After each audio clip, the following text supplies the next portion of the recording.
Namo Buddhaya. Greetings from the International Buddhist Confederation and welcome to the Bodhipath Film Festival.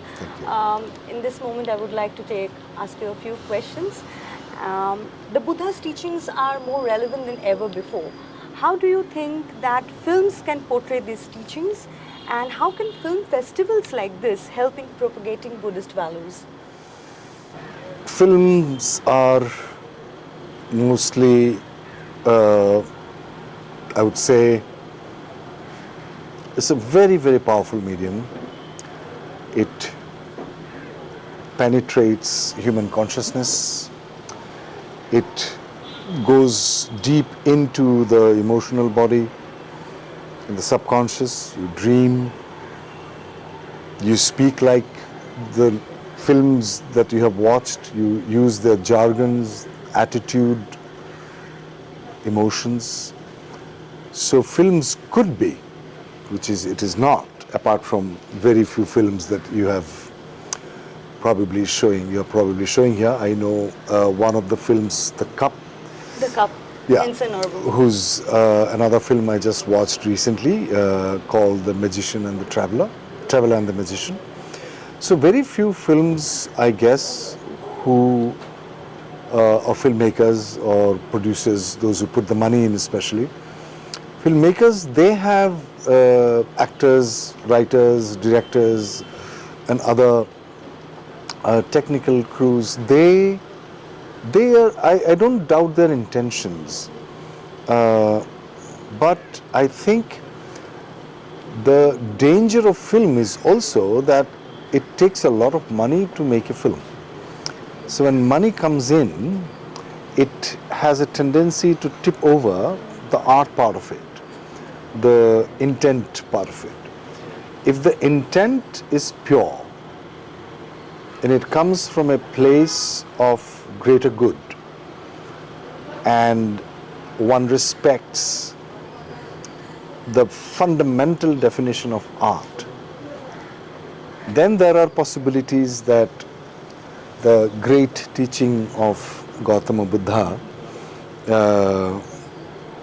can be imparted in a meaningful way, which is not only going to make people understand intellectually, also make people feel, because it is easier to understand. I'm not saying it's easy.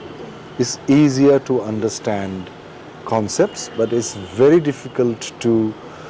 There's a lovely word in Sanskrit called atmasat, to truly sort of grasp it in your being, which is very difficult. So to match Buddha's universe of wisdom, and you need also filmmakers, those who have that kind of first of all intent, then capabilities and the knowledge of the craft, in order for his teaching to go to the public, and not only public, those who are already converted, but to the public, those who don't know anything about him, only had heard the names. So film festival like this helps a lot. I think it is probably important for the film festival authorities to take it to smaller cities, to tier B, tier 3 cities, to small towns, district headquarters. It could be 1 year, 1 year long. It should never end. Like you start in Assam and go to Nagaland, Manipur districts, and then continue doing that round the clock, round the year. Yeah, it does help. It's a drop in the ocean, but nevertheless, it's a drop. In this time especially, as you said in the beginning, more than ever.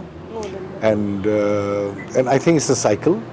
Also, like 75 years ago, UN was constructed or organized. Now we are disintegrating a little bit. People are trying to other themselves by whatever possible way. Everybody is using their own weaponizing societies, or tribe, or religion, or nation. I think this is the time that organizations like IBC could probably, pull up their socks more and do things which will benefit the society. And I'm very proud to be associated with it. I've been invited. This is the first time, and I'm very happy to be here. Proud to be here. Thank you.